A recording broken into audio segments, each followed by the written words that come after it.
fire sparkle chemical through the atmosphere here. And thinking that I'm thinking of thinking only makes me think a kink in a way that only goes to decide that Descartes was right. Hey! Guess what, guys? It is another special episode. It's a special episode of Tidbits because we're going to do something a little different today. I feel like the tone you're starting with might not match the special episode. Hey, it's a very serious episode of Tidbits today. Gaz, I want to just check with you first because you are the most sensitive. Did we have enough time to chat before I started recording? Well, you and I did, but Mike didn't get to chat at all. And you brought up a bunch of subjects. Like, here's a bunch of big things. Anyway, starting the show. And nobody got to speak. I did. I told him a whole bunch of big things. And then I was like, let's go. Mike, since we didn't get to check in with you, would you like to tell all the millions of listeners out there just some intimate stuff about your life? Yes, it's intimately very snowy out. I'm jealous. In my corner of the Tidbits Tower, it's like a frozen shell of ice has been on everything for the last 10 days. It's cold in my region of the Tidbits Tower as well, which is surprising. It was 80 in my corner today. All right, that's enough weather corner. I got it. The listeners are going to love this. Let's jump into the mailbag, guys. It's the mailbag. Are you doing mail without me? No, we didn't ask you to join us. What was his name again, Mike? Buttery Bubba Skypes. That might be a good place to start because I've had a couple people ask, is Gaz doing all those voices? And then I had a younger listener ask, do we plan it ahead of time? And I wanted to tell people, because this is becoming one of my favorite elements of the show, is we don't. Half the fun is that I learned many years ago, I did improv with Gaz, and I learned that he's really great at it. He's great at voices. And so I'm just throwing him stuff willy-nilly, and he runs with this. And I think given the subject matter of today, here at the Tidbits Tower, I've hired a new employee. His name is Władysław Pączek. He is the temporal archivist here at the Tidbit Tower. He's an eccentric time traveler from 18th century Poland. He's a bit baffled by modern technology, but he tries to blend in with absurd confidence. Władysław! Hey! Yes! How are you doing today? I'm always good, and so are you. Yeah. Hey, what do you think of the internets, Władysław? I've seen it before, I'll see it again. There's keys on pianos and keys on computers. Open a door with that key, you cannot. That's good stuff. I guess that answers that. I also had a listener who said that the funniest of us is Mike, which is wrong. But also, this person was saying that Gaz and I tend to dominate and basically suggested that Mike should eat a snack before doing tidbits so he has a little bit more energy. Oh, I'm too well. Now, hold on. I said Mike's brilliance comes from understanding that brevity is the soul of wit. Yeah, we get to it. There were two submissions to the mailbag where I think the show's really catching on because people are submitting tidbits to tidbits, right? Their own tidbits that I think they want on the show. For instance, we have a listener. This should be its own little section. Listener tidbits. Listener tidbits. Yeah. Tidbitter Lyle from afar had a story about Blade Runner. Now, I don't know if you guys know this, but Blade Runner was based on a novel by Philip K. Dick called Do Androids Dream of Electric Sheep? And that was the title of the original movie, but it's a terrible title. It's a terrible title for a book. It's a terrible title for a movie. And while they were looking at the script, they were also looking at a script for a movie called Blade Runner. And they're like, this movie Blade Runner sucks, but this movie Do Androids Dream of Electric Sheep are awesome, but it's got a terrible title. Let's just swap the titles. And that's how that's how the main character became called the Blade Runner, which if you think about it. So in the original book, which I read, but so long ago I don't remember, was Decker not called the Blade Runner? Was that not? No, he was. I don't know what he was called. He was not called the Blade Runner. He was called I never knew that. And I love Blade Runner, so I'm embarrassed. So thank you. That's a good tidbit. And now I kind of want to double check to make sure he wasn't called the Blade Runner in the book. We're not responsible for that tidbit. You're right. I don't have to fact check that. Yeah. All of the other facts we're putting out there are scrutinized. Yeah. But I don't have to fact check the mailbag tidbit. We got an anonymous submission that said the following. Dear Tidbits, I expect to hear more about how Google is absorbing all Fitbit accounts in 2026 and other Fitbit adjacent news and information. I think you should spend less time talking about Star Trek and more talking about what we're all here for, which is Fitbit tidbits. I think the setup was worth the payoff on that. I thought so too. I would like to say I was not aware Fitbit was still an operating thing. I just wanted to say that I'm good at improv too. Yeah. You know what you're really good at is timing. Yeah. I just didn't want that to get forgotten. I'm good at it too. Gaz isn't the only good one. Well, I am very good at bluster. You're very good at like choosing your moments and actually being funny. I just throw like 30 things out there, and if one of them sticks, hey, look what I did. Yes, and see? Do a character, Mike. Go. You usually, to be fair, you usually give me a starting point. Give him a starting point. No. I'm not. No. Let's move on. Your name is Phineas Quill, who is the time traveler Władysław Ponczek's companion. Go. Oh, but I'm like envious of him. Sure. Oh, Punius. What a fun adventure we'll have. Come with me. Ooh. I'm so good I at love it. how funny little sounds. You're like a puppy. Like, wait a minute. You're supposed to be Polish from the 18th century, guys. Oh, I remember you said that, but you also said other things. I did. I'm so glad we front-loaded the show with so much silliness since we decided to go a little serious with Tidbits this week, because that's going to be an awkward transition. So here goes. Let's get serious. We were talking about how, there's something happening here. And what it is ain't exactly clear. There's a man with a gun over there. And I don't remember the rest of the lyrics, but I know that they were politically relevant. I think we're all kind of disturbed by what's going on with a lot of stuff in our country, with all this weird shit with ICE. We have some friends in Minnesota that I was actually kind of concerned about until I found out that they're fine. So I proposed we're going to put off regular tidbits. Mike, you don't get to do your Legend of Zelda tidbit this week, and we're going to have a political tidbit. Political tidbits. So here we go, guys. Political tidbits. Before we go to tell our tidbits, you brought up Minnesota and Minneapolis, and while I have been for the last 10 years horrified about the direction this country's going in, the people of Minneapolis are inspiring. They really are. It's amazing, and it makes me feel like we're going to win. Shout out to St. Paul, Minneapolis. It's incredible. I think it's worth mentioning that former and maybe future Tidbitter James, who has joined us in the past in other Tidbits episodes, is out there. He's protesting with his family peacefully, and there's a lot of people out there doing that, and I find that really inspiring. You're right. I also find it inspiring. I'm not convinced that means we're going to win this, but... Well, I think we're going to win. I hope you're right. I think we're going to go in the order of where you guys are on my screen, so that means Gaz goes first. Maybe we should first kind of orient what the plan was. And the plan was to find tidbits. Tidbits, of course, being storied pieces of trivia. Tidbits from history that echo kind of what's going on today, so maybe we can learn a little bit from history, right? Sure. All right. Gaz, you're up. Okay. I initially thought of going for like a one-to-one kind of like what exact parallels, but then I was like, no, just our government doing things that are not good is basically what I went with. And so I started off a different path and I circled around and I came to basically land on Project MKUltra, which I think both of you have maybe heard of. It has a name that sounds like the super soldier program that make, Captain America or something. That's not what it is. The nomenclature of MK and Ultra actually have nothing really to do with it. MK was just like an internal designation and Ultra was just a code name they gave. But I'll get to what MKUltra is in a minute. It had a lot to do with mind control on American citizens and things like that by our own government, specifically the CIA. But it was preceded by Project Artichoke, which was very similar with the idea of using drugs, LSD, barbiturates, things like that to try to influence the minds of people, to give them amnesia, to make them more pliable, to try to maybe create assassins that wouldn't remember what they did.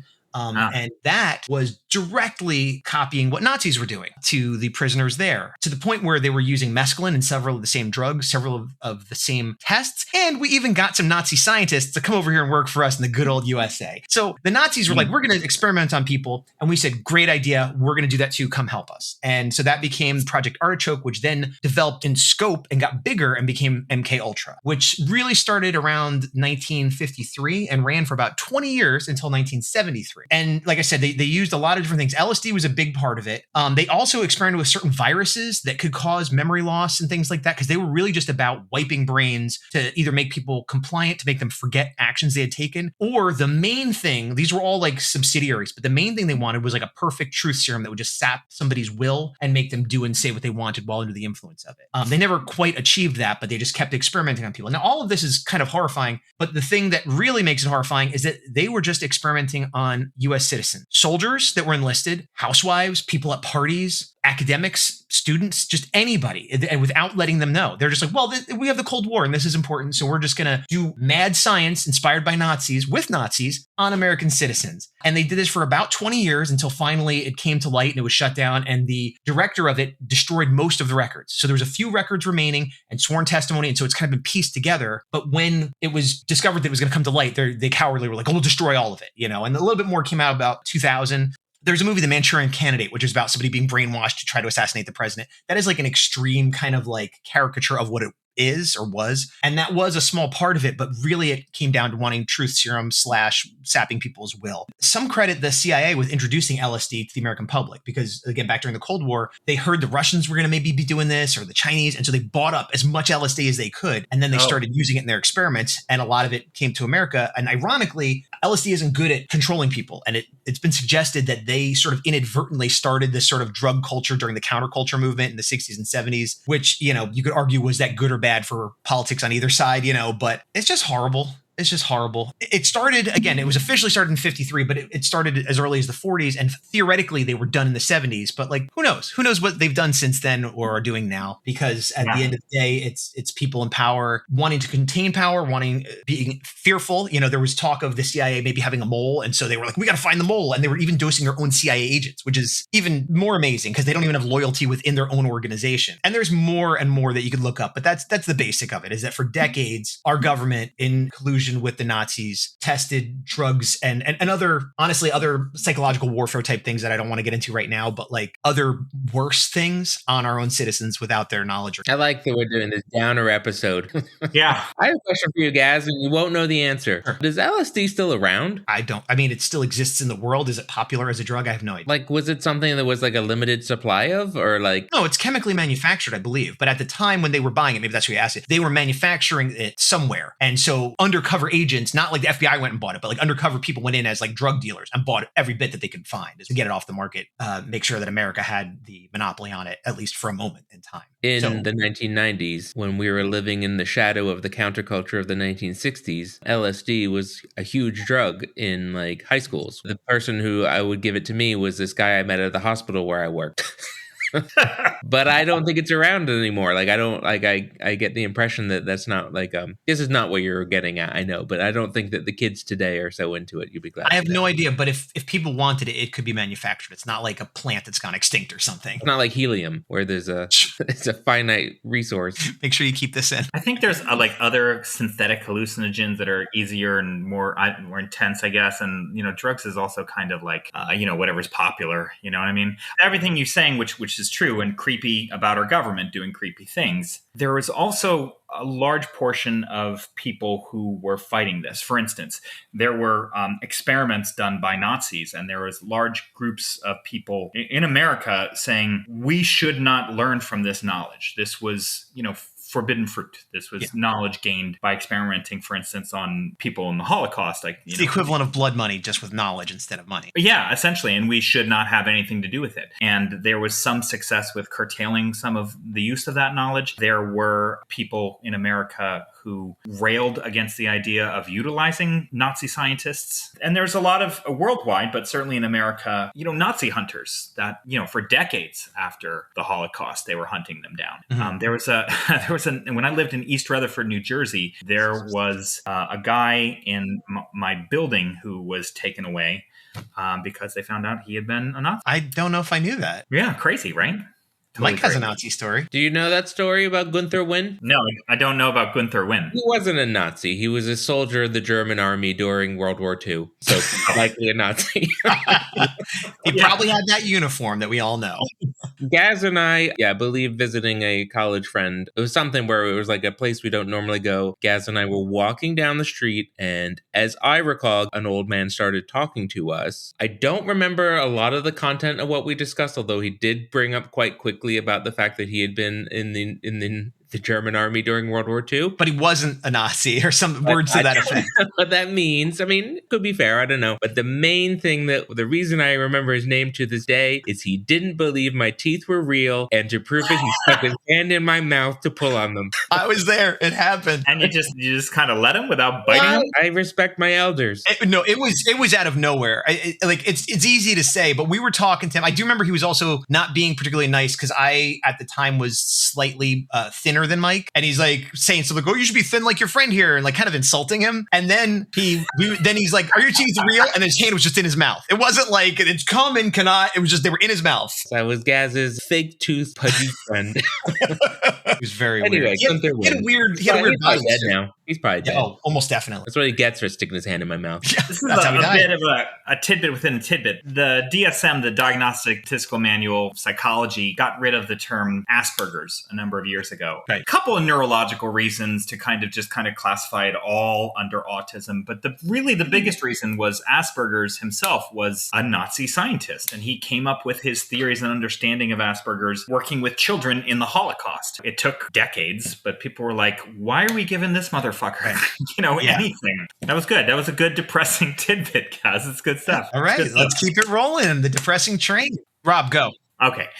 So every U.S. president is a mixed bag of good and bad, right? Like some lean more one way than the other, but even like George Washington, the indispensable man, George Washington, he had enslaved more than 300 people, and he wasn't even particularly nice to his slaves, if that's even possible. Even Abraham Lincoln, the great emancipator, was known to bend the truth to be politically expedient. And some presidents are wildly extreme on both ends. Some great leaders do great things, but also awful ones. And that brings me to my all-time favorite president, which is FDR, Franklin Delano Roosevelt. He cleverly got us into, and also helped end World War II. He got us through the Great Depression kind of brilliantly. He regulated banks and markets. He gave us Social Security, the New Deal, labor protections. He was a great coalition builder, the fireside chats. He started the precursor to the United Nations. Eleanor Roosevelt was his first lady, and she was worthy of her own tidbit. She's pretty cool. And his resume is just extraordinary. However, in 1942, and under FDR's direct authority, the United States forcibly removed about 120,000 Japanese Americans from their homes and placed them in internment camps. And you guys are, I think, probably aware of the Japanese internment during World War II. It was paranoid. It was fear-based. It was fear-mongering. And these people were surrounded by barbed wire, guarded by armed soldiers under constant surveillance and intimidation. 2/3 of them were U.S. citizens, some of whom had served in the armed forces. Families were generally kept together, but sometimes separated if there was some loyalty concerns, like loyalty to America concerns. Really, the worst part, I think, is a lot of these people, even after they left the Japanese internment, they had lost their homes. They lost their farms. They lost their shops. They lost their businesses. If they didn't sell them immediately before they went into the camps at like a really reduced price, because they were just like a fire sale to get out, they lost all of that. They lost property, but they lost stability, generational wealth. They lost dignity, and they lost the trust in a country that had promised them equal protection under the law. I think it's worth mentioning that one of these Japanese Americans was 5 years old at the time. He remembers this vividly. He was scared at the armed guards. He was scared of the barbed wire, the guns in his face. His parents, kind of a little bit like the movie Life is Beautiful, his parents tried to play it off like it's not a big deal. It's a fun adventure. Tried to make light of it so it wasn't as traumatizing to a 5-year-old as it might. But as this 5-year-old grew up, he realized that his country had lied to him. And that 5-year-old boy was George Takei of Star Trek fame. He was Sulu on the bridge of the Enterprise. He became Captain Sulu and was captain of the Excelsior. But what's kind of cool about George Takei is he's also a huge civil rights advocate. He's funny, but he speaks out a lot against fear-based politics. And he constantly makes the point that fear makes democracies dangerous to themselves. And I think that's really related to kind of what I wanted to kind of talk about or touch on or echo today, because what's happening with ICE reminds me of that. And in many ways is worse than that. They weren't really separating families in the Japanese internment, which was awful unto itself. But there's a lot of family separations and children's in detention centers. Even just the numbers, I think conservative numbers kind of estimate that in the last year and a half, about 350,000 deportations have happened. And those numbers are unreliable. And there's some people that estimate it's in the millions. Detention center conditions are atrocious. Mass arrests, disrupting whole communities, no due process, warrantless entries to buildings, Fourth Amendment violations, deaths that we've seen live and on TV with people telling us not to believe our lying eyes. That's the most important proclamation. Crazy and disturbing. And I do have some suggestions for all of us and our listeners at the end of Tidbits, because it's a little... But George Takei, right? George Takei! I didn't realize it was going to be George Takei. I thought you were going to announce it was the inventor of the Fitbit. Oh, that's... I can't remember his name, but there was also a U.S. senator who had been in the Japanese internments. And it was, I think that, Gaz, should give you a little hope. Sure. I mean, yeah, we could maybe turn it around, but I just feel like it has to get so dark before we could come back. And then there's always this stain. Darkest before the dawn. Here's a follow-up. How do you pronounce the Star Trek actor's name? George. His last name. Sulu. He plays Sulu on the bridge. No, the actor, not the character. Yeah, George. That's what I said. His name is George. I could be mistaken. I know. I've been saying Takei, and it's Takei. I just realized that when you asked the question. I'm sorry. If George, if you're listening, I apologize. I feel like he deserves a little more respect on his name. That's all I'm saying. He does. This whole tidbit was about like this guy, and I didn't even get his name right. My bad. It's George Takei, not George Takei.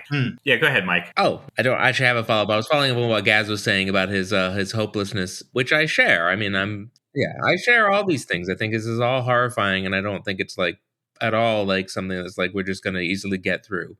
But again, I just sort of the way that people have behaved is just like is the only thing that does give me and some I hope. agree with you. Seeing the people in Minneapolis is like the best thing I've seen in a long time. But I guess I just think of less the government doing horrible things, because as we're establishing, that's not new. But what's new, at least in my consciousness, because of the way we're interconnected, is how many people that live next to me are like, hooray, government, kill those people. Hooray, government, do these horrible things. And think we're the bad Americans somehow. And that's the part that's not going to go away, even if we correct policies and even if we oust certain politicians. There's a huge part of the population that are just... We're just living in an alternate world, and yeah, like their hearts have been hardened. There's a guy who has a Trump flag up the street from me, and I mean, where I live in Monmouth County is a very Republican area, but there's not a lot of Trump flags in my particular town, but just one my neighbor has one. It's very hard for me to be rude to people, but I'm making myself do it. How are you being rude to him? Because they'll say hello to me. See some Fox News grandpa. They'll be like, "Oh, neighbor," and I just won't look, and I'm being very, very rude about it. Wow. But he doesn't know why. He just thinks you're a rude guy. Well, I'm waiting for one day for him to ask, and then I will probably unload, and he will probably be like... So you're ignoring him until one day he's like, "What? You don't say hello?" And then you go, "Fuck you, Trumper!" Well, I have to walk my dogs like 3 times. This should change the world, Mike. This is the way to change the world.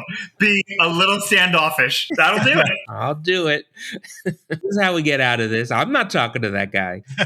Although, actually, so just to continue on my train of thought of positivity, I've been mad at this guy obviously for the last year or longer, but I feel actually within this last month that I'd be well within my rights to tell him to go fuck off. Mm-hmm. And I think actually the rest of the country would mostly agree with me. So I think that's what I want to say. But the polls seem to suggest that most Americans are like, this is crazy. This is too much. And the numbers have to be eking into some of Trump voters, if not some of like his MAGA base. I think there are always going to be people who are like rah. Well, I guess this is like, I might be getting these numbers wrong because something I looked into about like fascism and the Nazis and things like that. I'm getting these numbers a little wrong, but it was something like only like 3% of the population would actually actively participate in these authoritarian fascist regimes. And then there'd be another small percentage, like 5 or 7 that were actively resisting. And most of the rest were just bystanders. Bystanders were letting it happen. Yeah. And then there's degrees within that, but the point was made that like a small percentage of the population can make this place horrible and everyone else just lets it happen. And that's kind of what I see. I don't necessarily think everybody around me is evil, but I feel like I'm not doing enough and I'm doing more than most of my neighbors. You know what I mean? And so... Well, that's why we're here, to reach out to the millions of tidbitters. It's going to change the world. Yeah. Mike, you want to do your tidbit? Sure. You all remember September 16th, 1992? 1992, correct? Yeah, for sure. I had eggs and bacon that morning. Yeah, I mean, and you all remember the riot that happened in New York City that day, right? No. It's 1992? September 16th, 1992. You don't remember when Rudolph Giuliani led a riot into City Hall in New York City? Oh. You don't recall this? I don't recall it either, but it happened. That is weird considering we were all living in New Jersey at the time. We should remember this. I know. That's what's so baffling to me about it. I mean, but I was like, the thing about our generation is that we were so tuned out and all up on our LSD and living in this culture that I didn't know. I barely knew who was president when. So in 1992, how old would I? I would be 17 years old. But what happened was the mayor in New York City at that time was not Giuliani. It was David Dinkins. He was the first African American mayor of New York City, and it was at a point when New York was coming out of what we think of as like sleazy high crime era New York City. I mean, through the 1970s and 1980s, crime was starting to go down, but crime was still an issue. But police brutality was a thing that had often been, something that definitely happened in the city. And there'd been lots of like moments of police killing people, abusing people, and, throughout the history of New York. David Dinkins wanted to institute a citizens review panel, something with basically like a panel to deal with like civil rights violations like committed by the police. David Dinkins wanted to institute a citizen review board to oversee civil rights violations committed by the police. The police did not like that, and the Patrolmen's Benevolent Association organized a rally on September 16th, 1992 to protest David Dinkins trying to install this citizen review board. And Rudolph Giuliani, who had lost to David Dinkins in the prior election, came out to gin up the cops, get them all angry, blame David Dinkins, and basically get everybody all fired up, much like what happened on January 6th of 2021. Because history doesn't repeat, but it does rhyme. Giuliani got on the mic. He got there were 10,000 cops. Yeah. Who came down to City Hall. 300 were there to like protect and like sort of, keep the peace. And the other, I guess, 9,700 went drinking at all the bars that surround City Hall. So like it started off as a rally, but then it became a violent riot where they broke through the barricades and said, "We're taking City Hall." And they burst into City Hall and they took over the Brooklyn Bridge. They beat up reporters. They beat up like passersby. These are all the cops doing this. The cops. This was a cop riot. The police had a riot on September 16th, 1992. And Giuliani was there because he was looking to like run against Dinkins in the upcoming election, which he then did win because he had this massive turnout from Staten Island because Staten Island was looking to secede from New York City, and that was on the ballot. That was on the ballot. All of this was happening. We were in high school. We were in high school. Yeah. We didn't even know that it was important to not care about things at that point in our lives. That was part of So yeah, all these poor Staten Islanders, they voted to secede from New York City. So that's why Giuliani won that election, because that ballot measure. But then New York State refused to actually certify it or whatever. So it obviously didn't happen. It's wild too that aside from the idea that cops rioting, they're not rioting because one of their own was hurt or someone said, "Hey, let's have some oversight to make sure you're doing your job correctly." And they're like, "We'll burn this place to the ground." Like, that's scary. Well, my one little tidbit is a bit of a question to you, Rob. Okay. Because the group that organized it was called the Policemen's Benevolent Patrolmen Association, something along those lines. Yeah, I see where this is going. And my question / tidbit to the audience is, as far as I recall, about 4 years after the cops rioted, you went to work for them, didn't you? I didn't exactly work for them. It was the worst job of my life. I was in college and trying to pay for college at Rutgers, and I worked for a telemarketing group, and we were raising money for the Policemen's Benevolent Association, which is different, apparently, because the words are slightly different, so it's a different group. But what was creepy about it, and the reason I quit after watching Braveheart one night, Braveheart inspired me to quit this job, because I found out that day before watching Braveheart that only 10% of the money we were raising was actually going to the Policemen's Benevolent Association. So we were talking these like little old ladies into giving us $300, 30 of which was going to the actual. Where'd the rest go? The company. I don't know. Not my pockets. I was like being paid pittance. It was going to produce T-shirts that said "Hang David Dinkins." Oh, It was so awful because I'd be like talking to this little old lady and she'd be like, "Oh, I'm so lonely," and they'd be like, and they'd be listening because they come around to this and they'd be like, "Hang up. She's not gonna give money. You're wasting your time. Hang up. You got to get to the next call." It was a racket. But then I watched Braveheart and I realized freedom and I quit. Well, so my tidbit is What? tidbit is I just did a control F on the article about this riot. It was the Policemen's Benevolent Association. So the tidbit is that Rob did work for the organization that organized the riot of 1992. That's not. And Wait a minute. I have real liberal cred. I worked for Michael Moore. To end my piece is just that we all live in this society. We swim in it like fish, and it takes some effort to see what society we're in, right? Like it takes a little effort to understand like the realities of power and like how it's structured in our country. And like so when you're, a 19-year-old Rutgers student, getting little old ladies to give their money to I was more concerned about how my bicycle had been stolen outside the telemarketing building and how we I all needed have to money. learn, right? That's all I'm trying to get at. Yeah. I do have a point I want to make that I think is a positive one. First of all, New York has, in the past couple decades, made some real strides to be better with their policemen, and I think they have shown that. Related to New York, Mamdani getting elected, that is very hopeful to me too. I hope it goes well, but like the promise of what he should be bringing is inspired and amazing. And the fact I hope so too. I will believe it when he. Right. Well, I'm cautious. The rhetoric is great. Yeah, I'm cautiously optimistic. The other thing I wanted to ask, Mike, is in that 1992 riot, were like ordinary citizens hurt? Were these just cops fighting, like getting drunk and hitting themselves? Were they angry about something? 6 of them beat up one citizen who had either stepped on a foot or like bumped into them or something like that. An altercation occurred, but only 2 cops out of the 10,000 were disciplined, and it wasn't like any sort of like. It's almost like they need some sort of civilian review board to make it something like that. I do believe actually it did end up happening, that review board, so it has happened. I don't think all cops are bad, but I think they're all, as we all are to some degree, participants in a bad system. And I think even the most well-meaning good cop is going to get caught up in bad policy and bad decision-making. And most importantly, you always hear when something happens, well, it's one bad apple. One bad apple, the rest of that is spoils the bunch or spoils the barrel. It's not one bad apple, don't worry about it. It's like, no, that wrecks everything, because even if it's literally one bad cop out of 100, the other 99 didn't do anything. Now they're morally compromised. Yeah, you're right. And like taking that to our main point here, the way to counteract that is number 1, training, and number 2, background checks, both of which are not being done thoroughly enough with ICE. I mean, ICE gets like a couple weeks of training.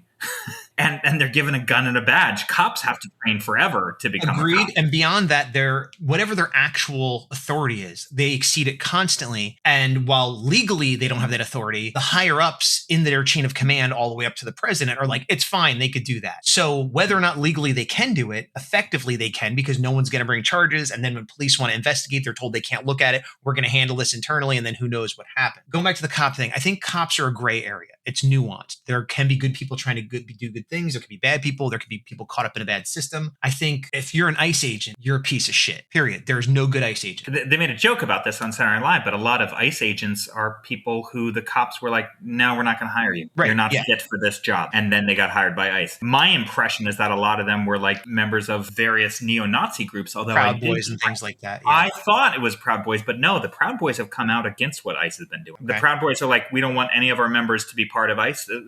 I think, again, this is a sign that like things can get better. The Proud Boys are against what ICE is now. Okay. They think we need stronger immigration policies, but not this. They want to protect. I mean, I haven't heard any of this, so I'll just take your word for it. But I guess they're more pro-Constitution than they are. Fact checkers! They agree with me. They just shook their heads, yep, and gave me a thumbs up. They all did, all 12 of them. Great, like a jury. I wanted to talk a bit about what we could do about it, because that's kind of how this conversation started. We were talking about. Oh, I'm sorry, you're not done. You said it 3 times. Anyway, so the end of my tidbit is modern day police were formed out of slave catcher patrols. But okay, so move on. Wait, How is what? that connected to anything you've said the entire show? It wasn't in 1992. Now that was in the 1800s or 1700s. I don't know when that happened. That's true about the police. It wasn't my tidbit. I just wanted to get in there with all this cop apologism coming out of Rob. I got to put that out there. All right. So what can we do, Rob? What can we do? What can we do? Well, I want to start with a quote. You guys know that I've been on a Mark Twain kick. Mm-hmm. So I wanted to start with, I think, one of the best Mark Twain quotes, which is the following. Politicians and diapers must be changed often and for the same reason. Yep. So what I'm saying there is vote. Vote locally, vote federally, vote. Go to vote.gov. It's so simple. Vote.gov. And when you go to vote.gov, you will find when the elections are, who is running, what they stand for, what their voting record is. That should drive what you're doing. And vote for people who, want to change this. Voting in primaries is also important. What do you guys think? I mean, I agree with everything you're saying. I've been voting in every election I could vote in for years. I think that is good. I think also, go to a protest, don't go to a protest. I have mixed feelings about that. I've been to several. I think I think if you're in Minnesota, it makes a difference. I think where I am, it's just a bunch of us being like, hey, we don't like what's going on over there. But I don't know that it's helping anybody really. If you're in a position where you do see something happening and you feel safe, film it. Make sure you document it. Because we've seen people spin Get lies. murdered for doing that. Yeah. Well, no, but I'm saying be safe. I don't want people getting killed. But we've seen people got killed. And the only reason anyone's admitting anything maybe had gone wrong was because like 3 people filmed. 100%. And so any way you can safely document things going on, do it. I also want to say calling representatives. If you go to votesmart.org, votesmart.org, you will know when major votes are coming up, particularly ones regarding how we're spending money and what money we're giving to ICE. When votes are happening, the amount of calls senators and congressmen receive in and around that time. When they're voting on a thing. When they're voting. Within. I see. Thank you for the clarification. Yes. I think supporting watchdog groups like the ACLU hardcore right members try to demonize, but they do amazing work to protect minority groups and people who don't have a lot of political power. And I think they're great. And I've given money to them and I will continue to. The National Immigration Law Center. If you don't Center. have money, you can volunteer to a lot of these places. If you have special skills, great. If you don't, they just need people to do grunt work. I, like Rob, often don't have the time to do that, so I will donate money. But if, again, and when I was younger, and didn't have money, I'd be more likely to volunteer. Yeah, and I think it's worth noting that it was lawsuits, not speeches, that forced the change in the Japanese internment. So the ACLU and the National Immigration Law Center, that's what they do.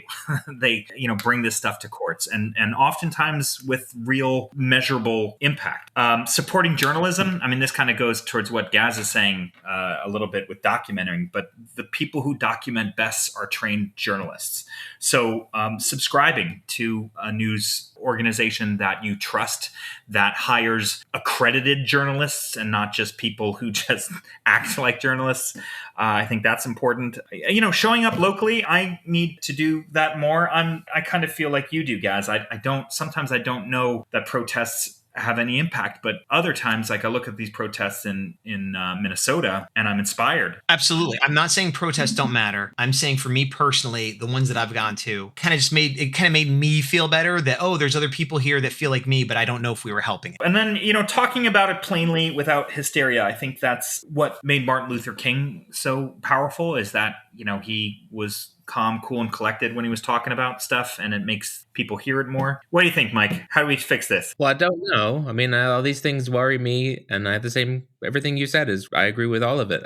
I will say again, to sort of like my perspective on having hope while being clear-eyed about what we're actually facing. So in theory, I'm a writer for children. I feel like there was a lot more pressure this past year, to be very quiet about what's happening in the world, and in terms of the industry, because you don't want to not get your books published, you don't want to not get invited to schools, things like that. There's a lot of pressure to sort of go along with it. This pretense that this fascism is popular now. I think that's done.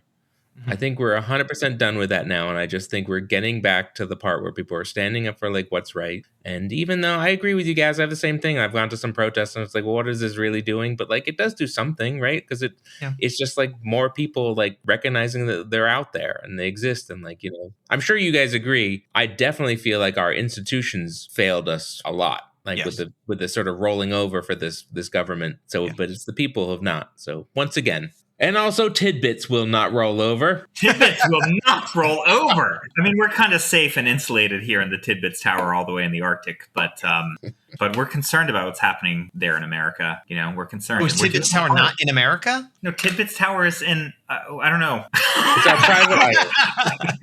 I know it's just somewhere outside of space and time. I thought it was like in the Arctic, like, you know, the Fortress of Solitude kind of thing. Okay. You know? That's what I was going for in my mind. So we're illegal aliens there then, because we don't have a right to be in the country. We're not citizens there. Yeah, we might ICE might invade Like the Superman. Tidbits We're Tower. just like Superman.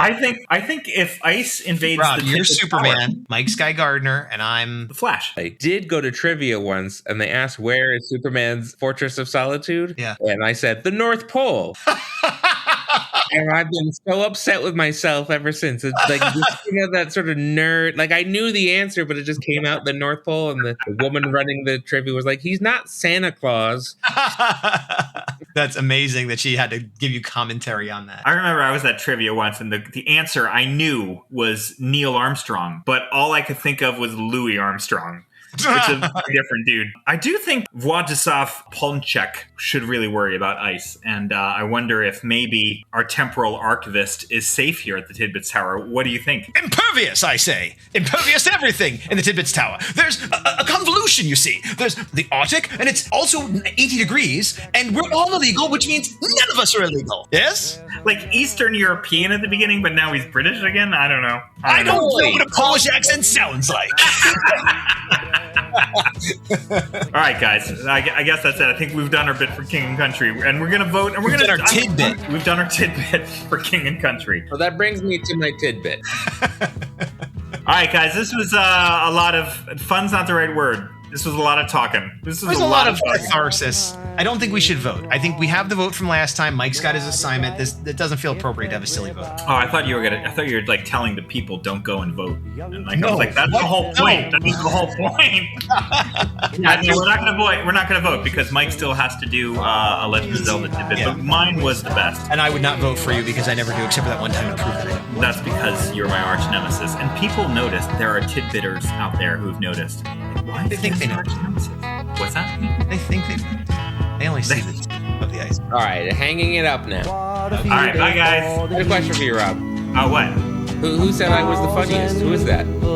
Bye guys. Singing songs and a carrying signs. Mostly say hooray for our side. It's time we stop. Hey, what's that sound?